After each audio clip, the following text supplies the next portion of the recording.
കോഴിക്കോട് ജില്ലയിൽ മഴയ്ക്ക് നേരിയ ശമനമുണ്ട്. വിദ്യാഭ്യാസ സ്ഥാപനങ്ങൾക്ക് ജില്ലയിൽ അവധി പ്രഖ്യാപിച്ചിട്ടുണ്ട്. കണ്ണാടിക്കലിൽ വെള്ളം ഇറങ്ങിയത് ആശ്വാസകരമായി. അഞ്ജന സുകുമാരൻ വിവരങ്ങൾ നൽകും. Anjana, good morning. വെള്ളം നേരിയ തോതിൽ ഇറങ്ങിയിട്ടുണ്ട്, അതൊരു ആശ്വാസകരമായ കാര്യമാണ്. മഴയുടെ സ്ഥിതി ഇന്ന് എങ്ങനെയുണ്ട്? വിവരങ്ങൾ എന്താണ് അഞ്ജന?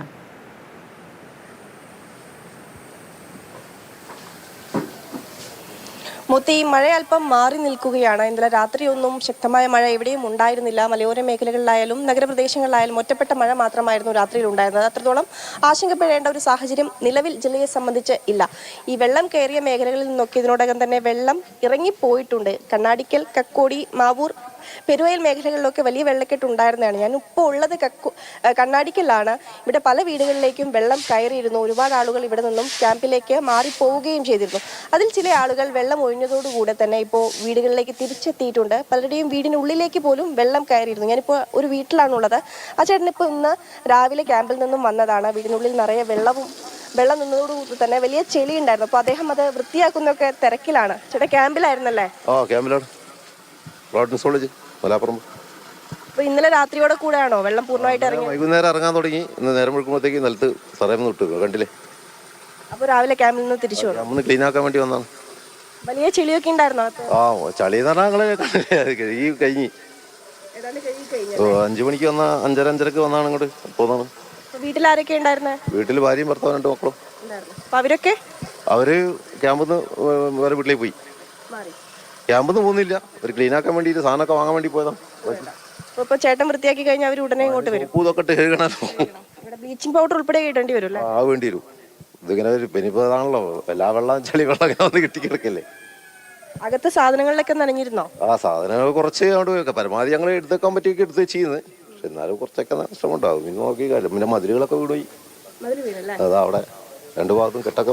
എന്നാ ക്യാമ്പിലേക്ക് മാറിയതെന്നാ? ക്യാമ്പിലേക്ക് ഞായറാഴ്ച, ശനിയാഴ്ച കുറേ ആയിരിക്കും വിചാരിച്ച് നിന്ന്, പിന്നെ ഞായറാഴ്ച പോയി. ഇത് ഇപ്പൊ ഇരുനില വീടാണ്. ഇപ്പൊ പലരും ഈ മേഖലകളിൽ ഇരുനില വീടുള്ളവർ മുകൾ ഭാഗത്തേക്ക് മാറുന്നുണ്ടായിരുന്നു. പക്ഷെ ഇവിടെ മാറിയിട്ട് കാര്യമില്ല. ഇവിടെ വെള്ള ശല്യം കൊണ്ട് കറണ്ട് ഉണ്ടാവില്ല, പിന്നെ ബാത്റൂം ഉപയോഗിക്കാൻ പറ്റില്ല, ഉള്ള സാമഗ്രിക ബുദ്ധിമുട്ടുകളുണ്ട്.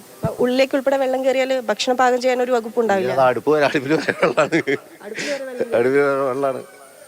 എല്ലാ കാലത്തും ഇങ്ങനെയാണോ ഏട്ടാ? ഇങ്ങനെ 19 പിന്നെ 2 വർഷം മാത്രം 2 വർഷം വന്നത്. പിന്നെ ഈ വർഷം വന്നപ്പോ എല്ലാത്തപ്പോ സാധാ മഴക്കൊന്നും വെള്ളം വരലില്ല.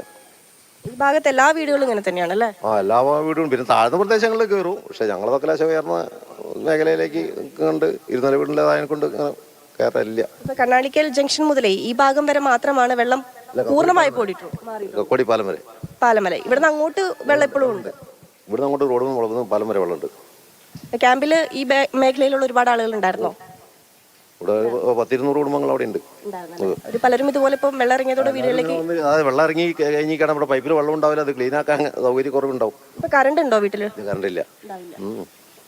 വെള്ളം എങ്ങനെയാ? പൈപ്പിൽ നിന്ന് വരുന്നുണ്ട്. നല്ല ഇത് ഞങ്ങൾ ആദ്യം സ്റ്റോർ ചെയ്ത് വെച്ച വെള്ളമാണ്. ഇത് വെള്ളം കയറുന്ന കാണുമ്പോൾ ഇത് കഴുകാൻ വേണ്ടി സ്റ്റോർ ചെയ്ത് വെക്കുന്നതാണ്.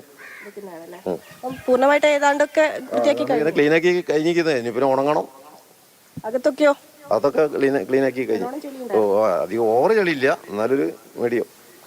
അപ്പോൾ അതാണ് ഇവിടെ നിന്നുള്ള ഒരു കാഴ്ച. ഇതുപോലെ വെള്ളം ഇറങ്ങിയ വീടുകളിൽ നിന്നൊക്കെ ആളുകൾ ക്യാമ്പിൽ നിന്ന് തിരികെ വരികയാണ്. അതിന് വൃത്തിയാക്കി എടുക്കണം. നിറയെ ചെളിയായിരുന്നു. അതൊക്കെ വൃത്തിയാക്കി ഈ പറഞ്ഞ പോലെ വീണ്ടും താമസയോഗ്യമാക്കുക എന്ന് പറയുന്ന ഈ ആളുകളെ സംബന്ധിച്ച് ഏറെ പ്രയാസപ്പെട്ടൊരു പണിയാണ്.